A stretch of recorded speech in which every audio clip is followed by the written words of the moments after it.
50 clásicos de la filosofía, capítulo 22, David Hume.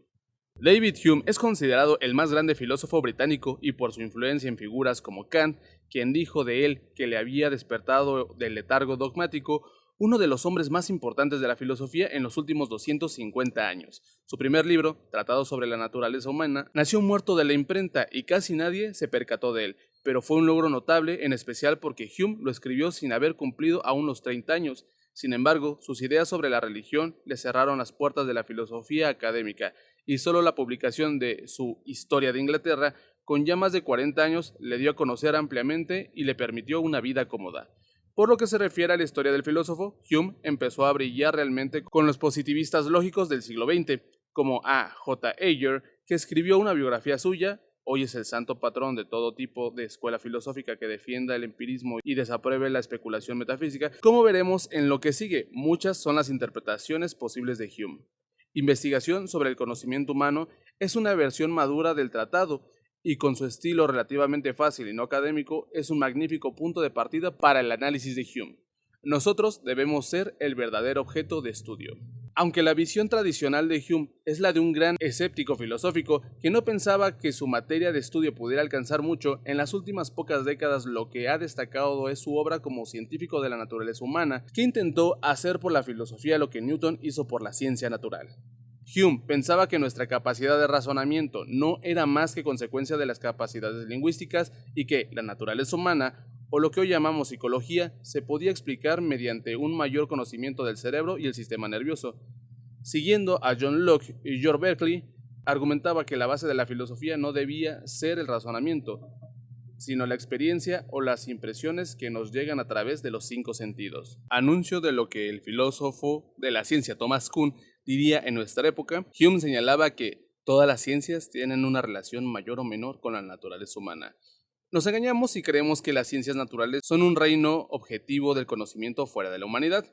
De hecho, Hume pensaba que con el conocimiento de la naturaleza humana se puede crear un sistema completo de las creencias. Creía que las cuestiones de lógica, ética y política debían estar al menos al mismo nivel de la ciencia natural, y si viviera hoy sin duda sería firme defensor de la psicología y las ciencias sociales, porque como dice el tratado, la ciencia del hombre es el único fundamento sólido para las otras ciencias. Los límites del conocimiento.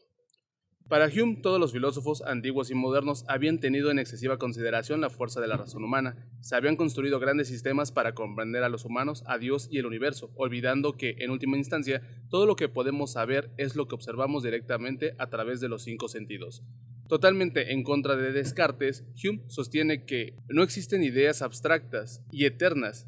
Al contrario, todos los conceptos son una traducción de segunda mano de percepciones o impresiones iniciales de aquello que nos llega de los sentidos. No podemos tener una idea de algo mientras no lo hayamos experimentado. Si nunca hemos visto una montaña de oro, por ejemplo, solo seremos capaces de imaginarla, porque podemos tomar nuestras experiencias anteriores del oro y de las montañas y unirlas. Las ideas de Hume sobre la cualidad son fundamentales. Las ideas de Hume sobre la causalidad son fundamentales en su pensamiento. Decía que, aunque parece que las cosas se causan unas a otras, lo que ocurre sencillamente es que nuestra mente establece conexiones. Ni siquiera podemos decir realmente que una cosa haya causado a otra, solo que dos cosas a menudo forman una conjunción habitual.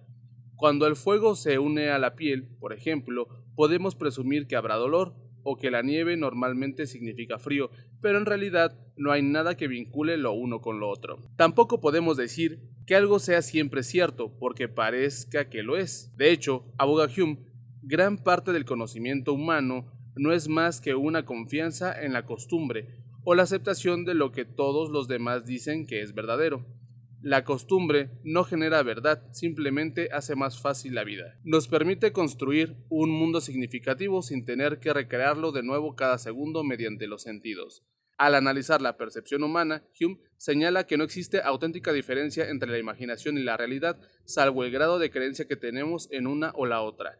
La realidad es solo aquello en lo que creemos con mayor firmeza. También rechaza la idea de la existencia de un yo sólido y unitario. Al contrario, somos un simple haz de percepciones y nuestra mente es como un teatro donde el escenario y la representación cambian cada minuto. Es una idea de notable parecido con la budista de que no existe un yo sólido y que el yo que experimentamos solo es un constante desfile de emociones y percepciones efímeras. Hume duda de la idea de Descartes de que, dado lo que pensamos, existimos. Considera que todo lo que puede decir es que el pensamiento existe, pero ello difícilmente demuestra la existencia o permanencia del yo o de un alma virtual. El debate sobre Hume. Hume se ha convertido en un campo de batalla de los estudiosos. La interpretación positivista tradicional de Hume se puede presumir en la teoría de la regularidad, de la causalidad. Las cosas no se causan mutuamente, y todo lo que podemos decir es que los sucesos siguen ciertos patrones regulares. Para poner un ejemplo del propio Hume, veremos que una bola de billar golpea a otra y podemos suponer que es la causa del movimiento de la segunda, pero nunca estaremos seguros de que así sea. Todo lo que podemos decir es que dos objetos son contiguos, sucesivos y constantemente unidos, y que existe una fuerza o energía invisible que mueve las cosas. Un objeto puede estar contiguo y ser anterior a otro, dice Hume, sin que se considere su causa.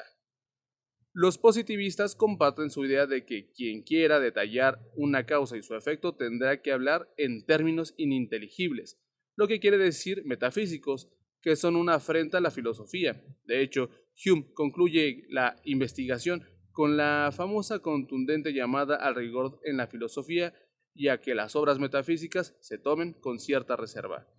Todo libro que no contenga ningún razonamiento abstracto sobre la cantidad o el número, o que no se asiente en un razonamiento basado en cuestiones de hecho y existencia, debe ser condenado a las llamas, porque es posible que no contenga más que sofismas e ilusiones. La visión realista de Hume, cuyo mejor representante es Galen Strawson, subraya las afirmaciones de la investigación de que probablemente existe una conexión entre los sucesos, lo que Hume llamaba, tal vez de forma contradictoria, una conexión necesaria, pero que nuestra limitada capacidad de ver el mundo a través de los sentidos significa que no podemos distinguir cuáles son estas causas.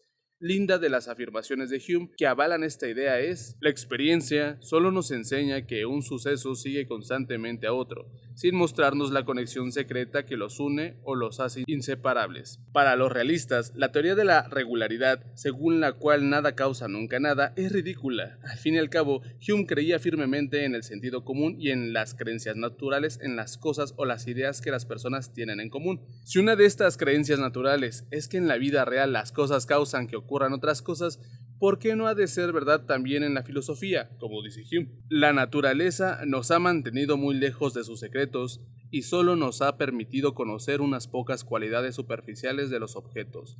Lo que nos oculta son las fuerzas y los principios de los que depende por completo la influencia de estos objetos. Con esto allanaba el camino a filósofos como Kant y Kierkegaard, quienes, aunque señalan la imposibilidad de saber con seguridad si hay una primera causa, un ser supremo o un orden oculto detrás de las cosas, limitados como estamos por nuestros sentidos, afirman que esto no significa que podamos decir que no hay nada más allá del mundo físico, ni que no existen unas causas ocultas. ¿Cuál es la interpretación correcta? La indagación de Hume sobre qué podemos saber los seres humanos acerca de los objetos, la causalidad y el universo puede parecer un trabajo de lógica, al modo de Descartes y sus limitaciones. Sus interpretaciones se pueden entender simplemente como una posición lógica sobre las cuestiones que decide investigar, pero no defienden necesariamente sus creencias personales. Como le decía en una carta a un amigo, no soy tan escéptico como tal vez me imagines.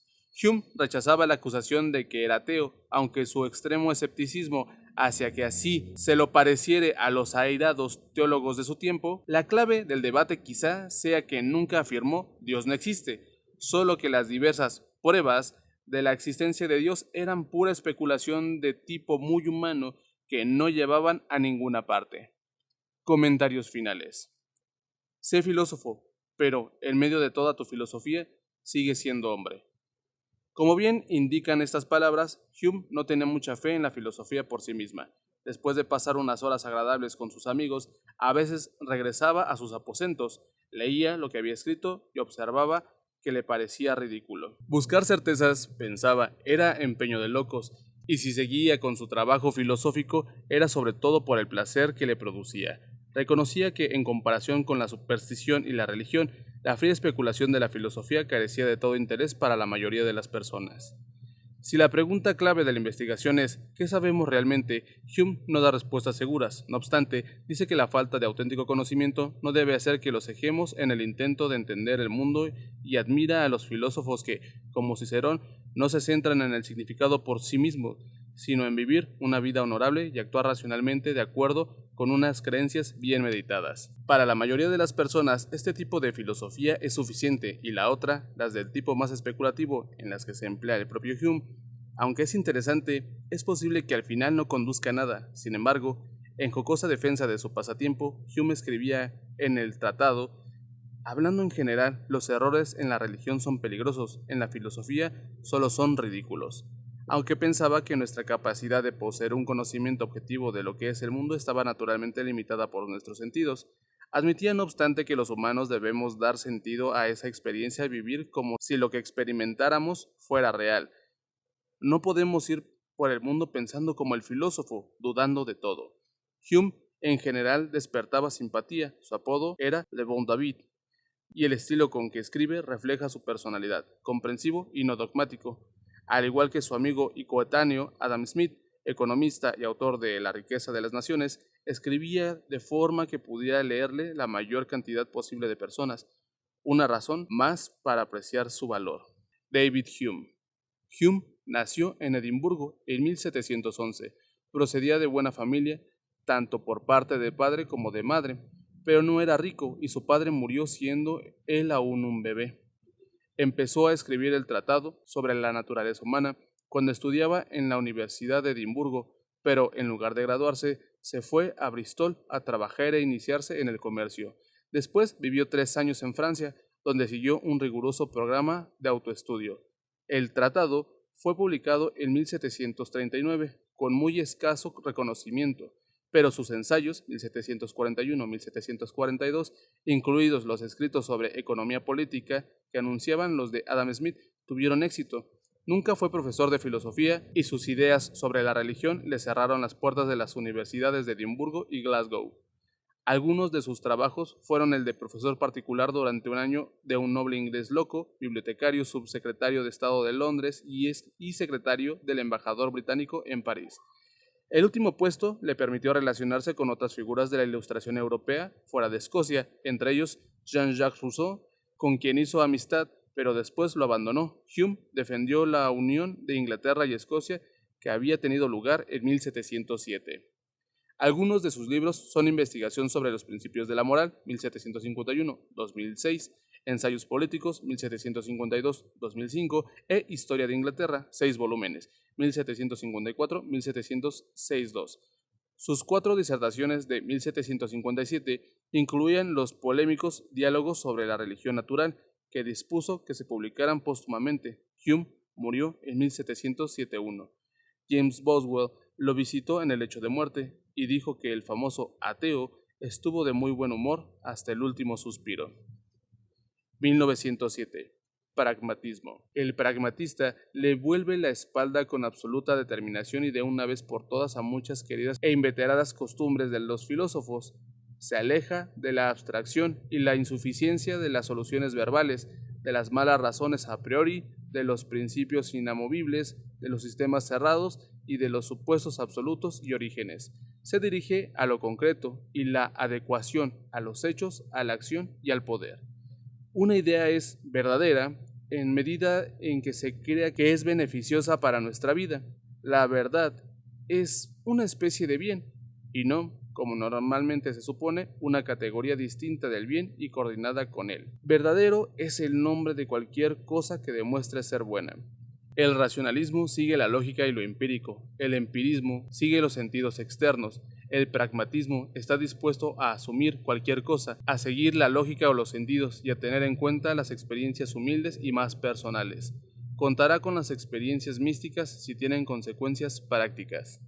En 2 palabras, una creencia o idea solo tiene valor si funciona, es decir, si de algún modo cambia nuestro mundo. Las demás nociones e ideas, por atractivas y elegantes que sean, se deben rechazar. En la misma línea. A. J. Ayer. Lenguaje, verdad y lógica. Jeremy Bentham.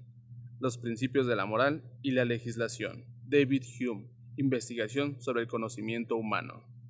Y bueno, amiguitos, ya podemos escuchar un poquito sobre Hume. Espero que les haya gustado. Se me hace uno de los personajes filosóficos más atractivos hasta el momento y espero que siga funcionando sus teorías hasta el día de hoy y los siguientes futuros, si hay alguno.